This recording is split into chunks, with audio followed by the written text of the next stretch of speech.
ሰላም ጤና ይስጥልኝ። ውድና የተከበራችሁ የቻናል ቤተሰቦች ሰላማችሁ ብዝት ይበልልኝ።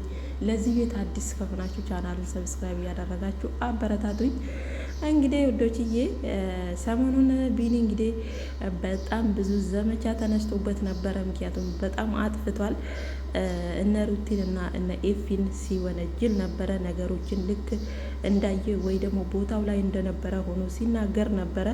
ነገር ግን ሀብሉ ከተባለ በኋላ ሀብሉ ከወለቀለት በኋላ ቢኒም ደንግጦ ወደ ነበረበት ለመመለስ እንግዲህ ዛሬ አንድ ቪዲዮ ሰርቷል።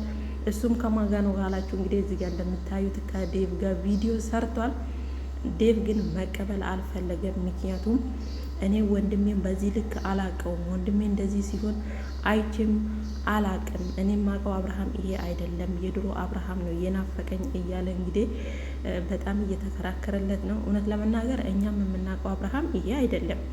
ነገር ግን አብርሃም አሁን ላይ ይሉንታ ስለያዘው ወይ ደግሞ ወደ ሩታዬ ተመልሶ ከሩታዬ ጋር አንድ ላይ መሆን ፈልጎ የኦዲየንስን ድምፅ ፍራቻ ይመስለኛል ጋይስ። እንግዲህ አብርሃም ከጤናው እንደሆነ ሀብሉ ከወለቀለትም በኋላ ብዙ ቃላቶችን ሲመላለስ እንደነበረ ሄርሜላን እንደማይፈልጋት ያለፉትን ታሪኮች ማስታወስ ትርጉም እንደሌለው ከአንደበቱ ትላንትና ሰምታችኋል።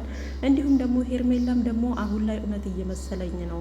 ምክንያቱም አብርሃም እኔን ለመርሳትና ከኔ ህይወት መውጣት ስለፈለገ ነው እንጂ ይሄ ነገር እውነት አይደለም፣ ሀብሉ ላይ አይደለም ችግሩ ያለው። አብርሃም አውቆ ነው እኔን እየሸወደኝ ያለው ብላ እንግዲህ ከአንድ በቷ ሰምተናል። ከዚህ በላይ እንግዲህ ምንም አይነት ምስክርነት የለም።